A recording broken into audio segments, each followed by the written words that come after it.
Hi, it's really good to be able to join you for this session. My name's Matt and I'm the curate, if you haven't met me before. For those of you who have, great to see you. And I thought we were going to think a bit tonight about restorative goodness in a time of brokenness. But before we think about that, I wonder what times you think we are living in. What icons, moments, images would be used in summing up the times that we live in? What are the figures in this period of history who stand out for you? What are perhaps the pictures? If you were to take some clippings from places, what would you pick to represent this period? I wonder what sort of ideals you think people live with at the moment. What do they believe in? What do they think? What does this tell us about society as a whole? If you're an artistic person, you might find it helpful to think, well, if I were to make a collage about this period in history, about our society, what would be on it? What would I choose? What words perhaps would I try and encapsulate this moment with? When you read a book in the future about this time that we live in right now, what would it say beyond the facts and the figures of COVID? Are we living in a time when society is heading towards healing and wholeness, or towards increasing brokenness? I wonder what you think and what evidence you'd point to.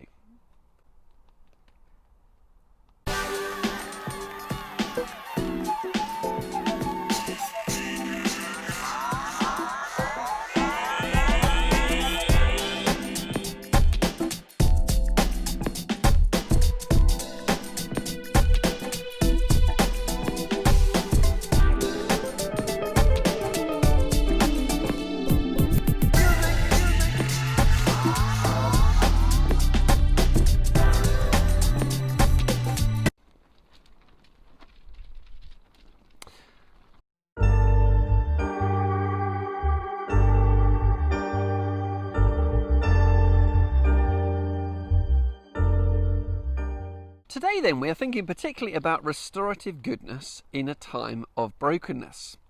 So what does that mean? I was reading a bit about restoration the other day. I am a terrible artist. I am properly appalling. But these might impress you. I was reading a bit about people who restore paintings, and particularly people who've bodged them. This was an article in The Guardian, and it was amazing. So have a little look at some of these bodged paintings. I wonder how they bodged them at all. And there were two things that struck me. One is, maybe they just didn't know what the pictures were meant to look like. Maybe they didn't have a vision of, this is what I'm heading towards. Or perhaps it was the other. Perhaps it was the fact that they just didn't have the skills. They weren't very good. They were a bit like me, and they kind of bodged it a little bit and then were amazed what a mess they'd made. For us, in our day, thinking about restoring society, I wonder if we feel a bit like the artists. I wonder if we feel like we're not really sure what society is meant to look like. What should 21st century Britain be like? Creativity, fairness, justice, fun, what else? What should it look like? What would a world look like where people were orientated towards God? Not just a few, but everyone. So that they were in a relationship with him, guided by him, driven not to prove themselves, but to live out their freedom, their lives, living in the affirmation that they were completely loved. I wonder what that would look like. And I wonder, perhaps on our second point, if we feel that we are equipped, that we have the right jobs, the right skills to help. Sometimes we and the church feel a little bit like we're on the back foot, as if we're kind of intimidated in a way, that we're more comfortable being able to say clearly what shouldn't be happening than getting involved and being leaders in our society, modelling lives of freedom and joy. People not reacting to society, but helping to drive it, being really positive and creative in it. I wonder what it would look like in that way, pressing forwards, that if we were on the front foot. Our society says that faith should be kept as a hobby. Faith should stay in particular buildings. But we say no. God's blessing is for all. A relationship with him is for all. He cares about the whole of society. He cares about business and the arts and drama and all sorts of things. And so as we head off in our lives, and we'll be involved, he cares about the whole thing, everything we're involved in.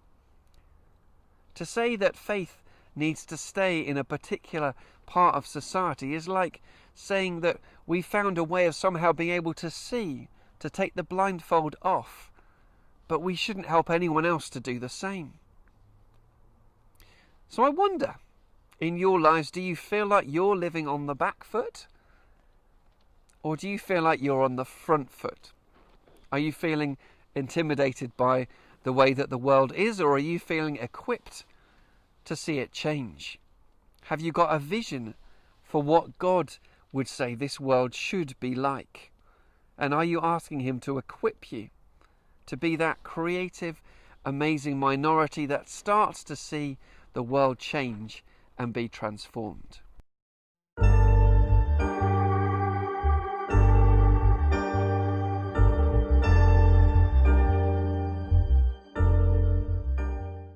It can be really tempting to feel like the difficulties that our society faces are unique. In a sense, they are. It's been a long time since there's been an outbreak like this. But in other ways, we can look back and see a lot of the difficulties that we want to see overcome in our society. We can see a lot of them in other places. Habakkuk was a figure in the Old Testament, and he lived at a time when society had gone very wrong. Their rulers had become proud and ignorant of the needs of their people. They were dominated by greed, taking from others for their own gain, cheating, gaining money in unfair ways, being drunk, treating others as if their lives weren't worth it. They were worshipping other gods. Perhaps not so dissimilar to our own times. And Habakkuk is given a vision of the earth filled with the glory of God as the waters cover the sea, where faith enabled people to act rightly, an earth where God searches out those who are his and saves them and gives them strength. A verse that always stands out to me is chapter 3 verse 2, where he prays, "Lord, I have heard of your fame. I stand in awe of your deeds, Lord. Repeat them in my day, in our day." And that's my prayer. Perhaps like many of you, I grew up hearing how Moses stood up to kings and saw the sea parted, how Joshua led thousands, how Joseph received dreams and interpreted them for God, which led to save thousands from starvation, how Peter raised the dead and walked on water. And that is what I want.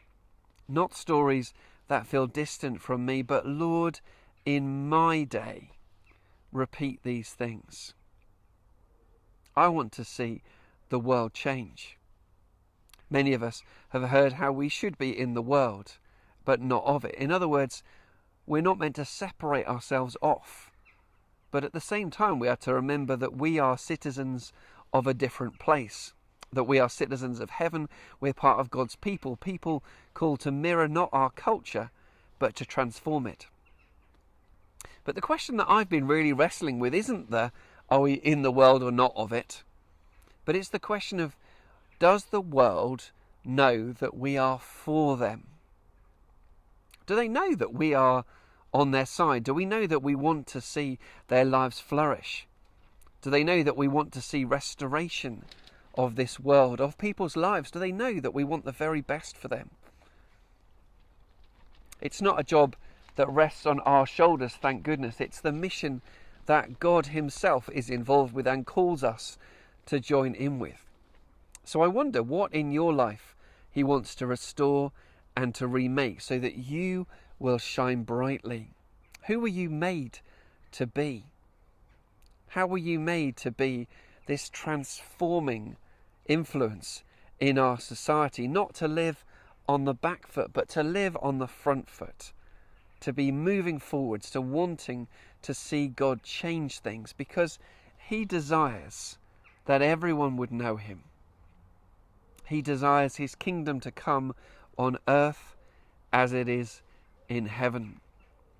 I wonder what God is calling you.